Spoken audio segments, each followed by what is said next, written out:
Манай улсын баруун бүсийн толгуур төв Ховд аймаг аймгийнхаа төвд ерөнхий боловсролын 7 сургуультай.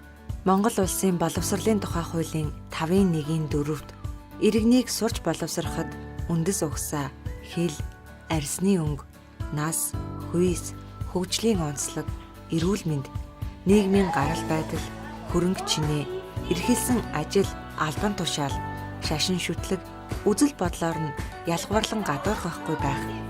Их хэлээрээ сурч боловсрох тэгш боломж нөхцлөөр хангана гэж заасан байдаг.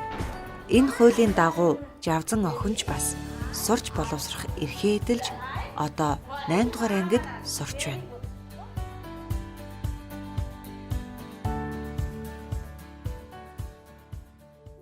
Төрөлтийн хүндрэлээс болж охин хөгжлийн бэрхшээлтэй болжээ. Ээж нь 2 ураг хевлийдээ тээж өөрөөрөө төрж чадахгүй улмаас мис заслын аргаар ихрүүдийг 9 минут гаргаж авсан ч эхэнд төрсөн Жавзан охины шарлалт нь хүндэрч харуулт өгснөөс болж саажилттай болжээ. Би болох тэр 4 хүүхэдтэй. Тэгээд том охин оюут нь одоо энэ хоёрт ихэр байгаа 2. Нэг нь ийм гарт төрсөн байгаа. Тэгээд хүүхэд одоо хамгийн бага 2 нас 4 сартай. Тэгээд яг ээж хүний хувьд бол яг энэ анхлаад юм байж бас сэтгэлээр унах тэр зүйлдээ яг зогцож нөгөө яг харьцаж чаддгүй бас өөрийгөө нөгөө бэрхшээлээ ялан туулж чаддгүй те одоо ямар учиртай яах гэхээ мэддэггүй айдаг ичдэг зүйлүүд маш их байсан байгаа. Одоо 7 дугаар сургууль сураад одоо уншиж чадсан бичиж чадсан те тэгээд бас нөгөө багш нартаагаас харилцаж чаддаг болсон тэгээ ойлголцдог болсон байгаа.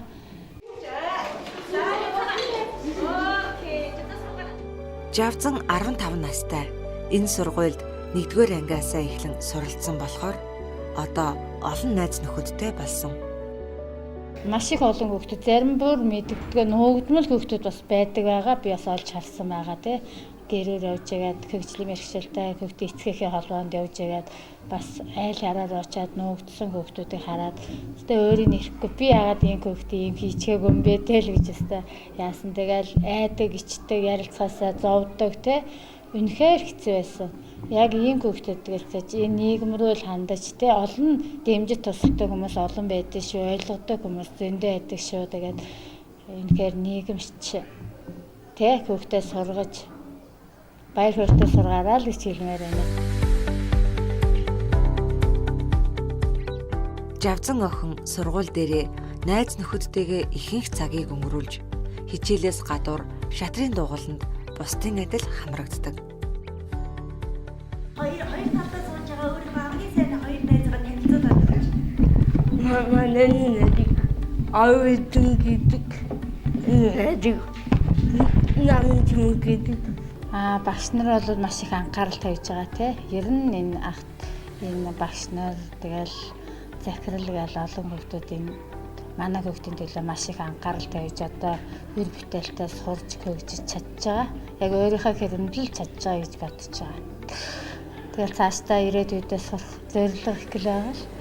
1-р ангиас эхлээд 5-р анги хүртэл сургуулийн үйл ажиллагаанд ангийнхаа хүүхдүүдтэй хамт 39 хүүхэдтэй 39 хүүхэдтэй нэг нь одоо манай Жавзаа. Тэгээд 5 жил амжилттай суралцсан, уншиж бичиж бодож сургасан. Тухайн үед яг ийм хүүхэдтэй авчилж үзээгүй. Анх удаа тэгээд хүүхэд авч учраас надад бол тэгээд бэрхшээл тулгарч байсан.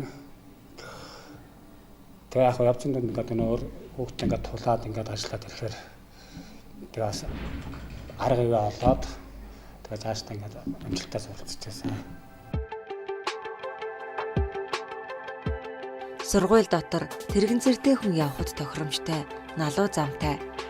Мөн гэр нь ойрхон болохоор Жавзан 7 дугаар сургуульд оруулжээ.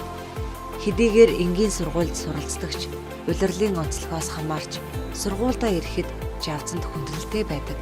Тиймээс бага ангийн багш нь шаардлагатай тохиолдолд гэрт нь очиж ганцаарчилсан хичээл заадаг.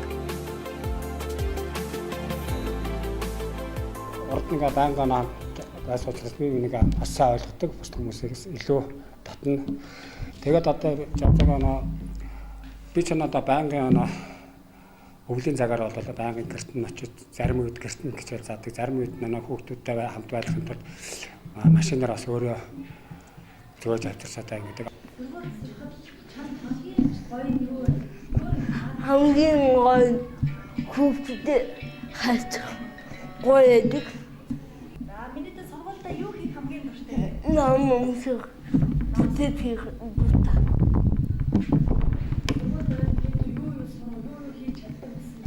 Би ном уншихад тэгээд юм бичээд тэгээд одон нөхдөд болсон.